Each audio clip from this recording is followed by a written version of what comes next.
Okay, we will see if anybody pops up and is on Facebook on Saturday. Well, actually, you know what? It's going to record anyways. So, hey, there we go. People are popping up. People are actually on today. All right, so we got a few people. That's good enough. So I am down at Warner Robins Air Base at the Air Museum, and I've got to turn wrenches on a B-17. Okay, this old girl, she did not ever see combat. She rolled off the line just as the war was ending, and they turned her around and used her in a lot of the atomic testing. She was a chase bird for the remotes. They had a lot of B-17s converted into drones, and she was flying beside of them and controlling those, sending them into the mushroom cloud to get readings from the mushroom cloud. She also saw service down at the atolls on the Alpha bomb in the atoll, the Bikini Atoll, when they blew it up above the surface of the water, not below. So she's been around a while. Got a lot of good years of service. She ended up out in Indiana, from what I was told. And she sat there and rot for a while. They brought her back here in pieces in 2015 and are working on restoring her as close to flyable as possible. She's not going to be service worthy. There's too many issues with that. About, what was it, $14 million worth more, and they can make her flight worthy, but not happening. But anyways, I've been installing brake lines and making brackets and stuff today, which is okay, because, you know what, I get to turn wrenches on an airplane and a B-17 of all things. So, let's see, let me flip this around. Button. Okay, so we are up on the stand. Upper ball turret. Cockpit. Cockpit is gutted right now. And the man that he's out sick right now. He had surgery, but they will be working on it. Him and his wife have been fully restoring this to her father's, the look of her father's B-17 that he flew during the war.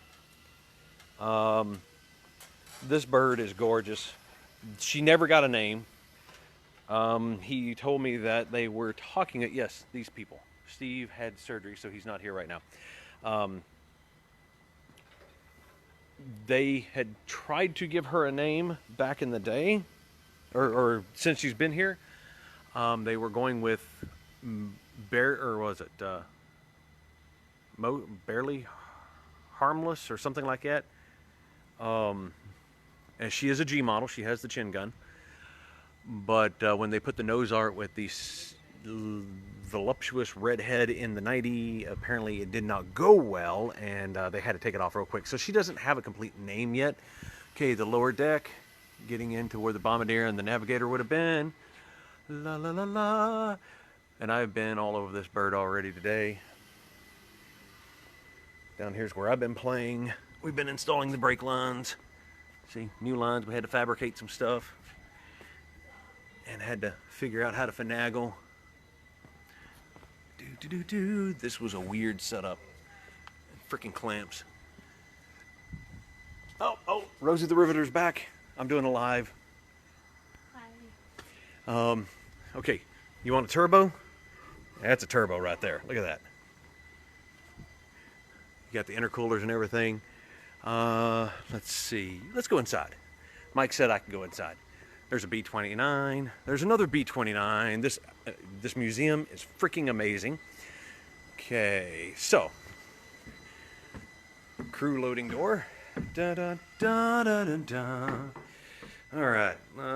Can I turn on the light? Hey, look at that. We got light. Okay. So landing gear. La la la. So you have your waist gunners. Then your ball turret, which is not installed right now. They have to get a special ring made that only a few places in the world can still make. The ball turret is actually out there sitting on a stand, and apparently a couple of idiots decided they were going to try and steal parts out of it. I don't understand people, they're retarded. Let's see. Okay, your radio operator, stations, observation ports. They have been given a lot of parts from around the world.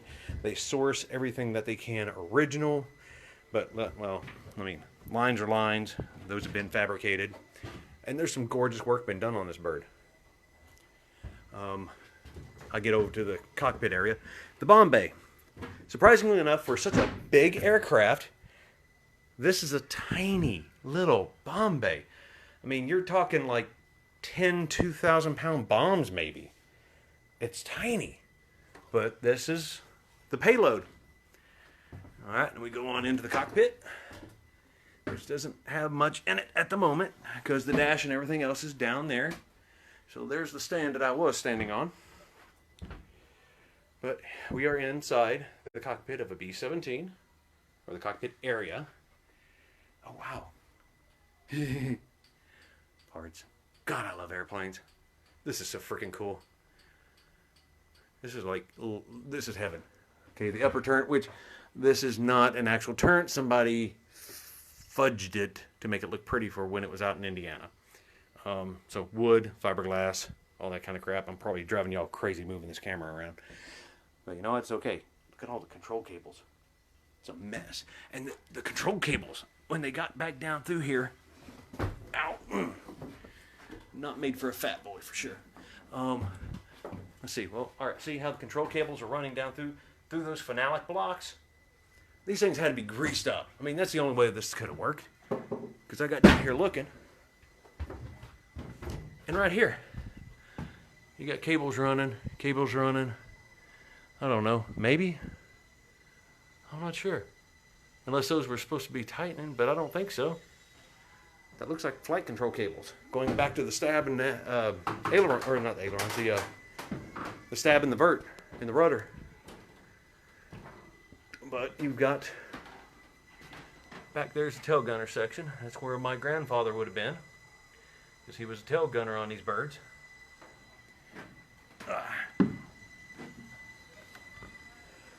Go back here and take a look. La la. Oh, wait, Pixie's watching. Hi, Pixie. Da da da. Oh, and Mike's still there. So, right here, tail gunner's position. There's the controls for the rear, for the stab. And is that right there? I think that's yeah. Right there's the rudder control cables. And the turnbuckles that go up to control the big rudder. So, all manual controlled. There's no hydraulics on this. It's all turnbuckles, and look at that. Mechanical advantage. But, okay, tail gunner position. So you're sitting back here with absolutely no way out, with Germans coming up behind you and trying to kill you. Tail gunner position was the one that had the most casualties out of all the aircraft. But the man would have to sit back here. Here's his ammo boxes. Conserve his ammo. And, well, I'm sticking through the escape hatch. If for some reason they got shot down and they're going down, then he would jump out of this hole. So, and let's see. All right. 2 of the engines are over here, I think. The ball turret is over here, which is the lower ball turret on this bird.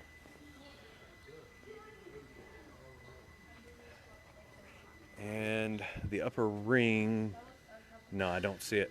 The upper ring mounts in the bird and is ran by this motor that gears her.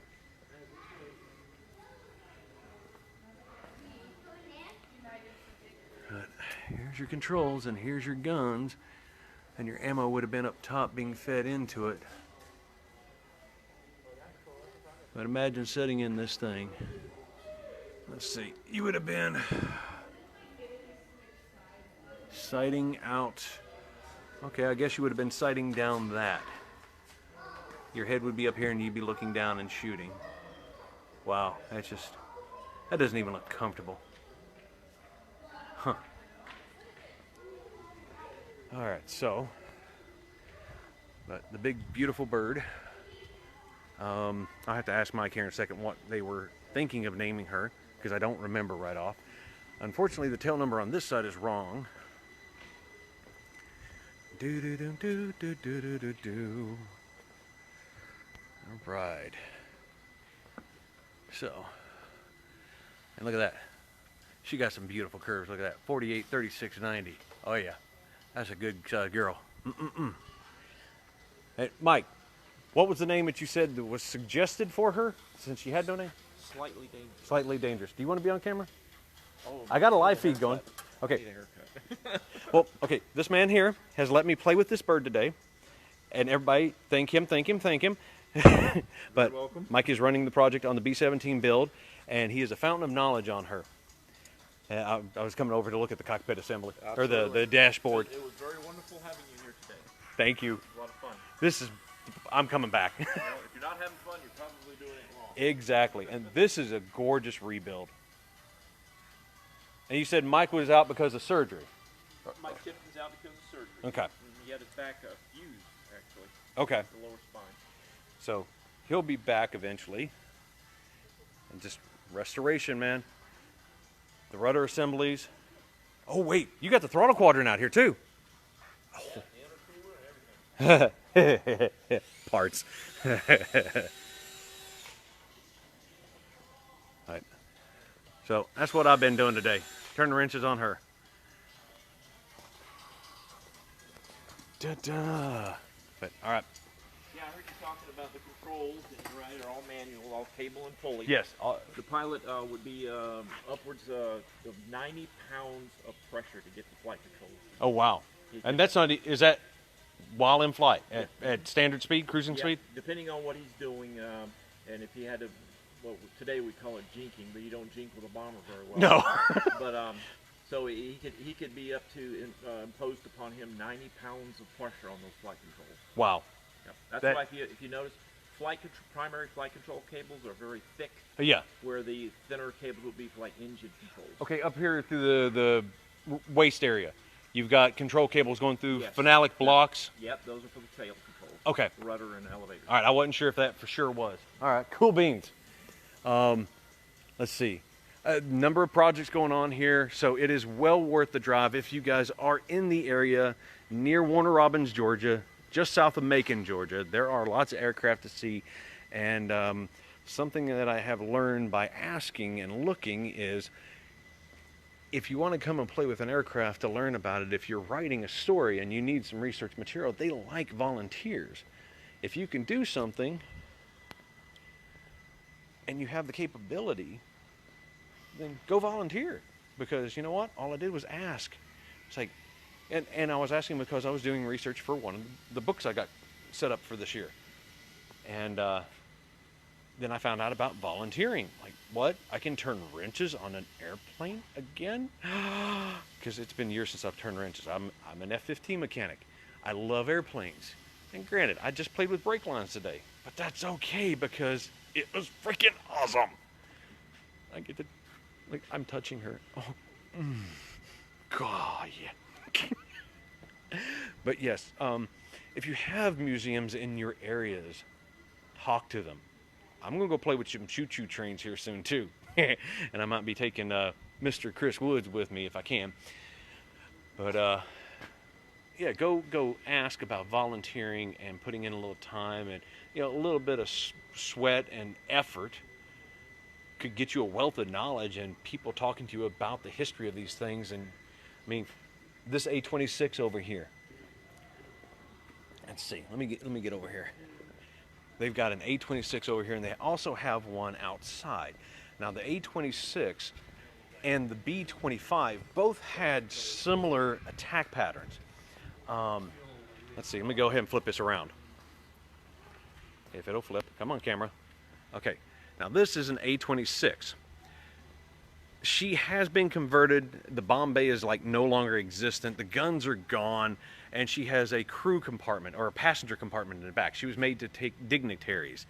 Apparently she was fully restored and then got left out in the rain for a while, so they're having to re-restore her.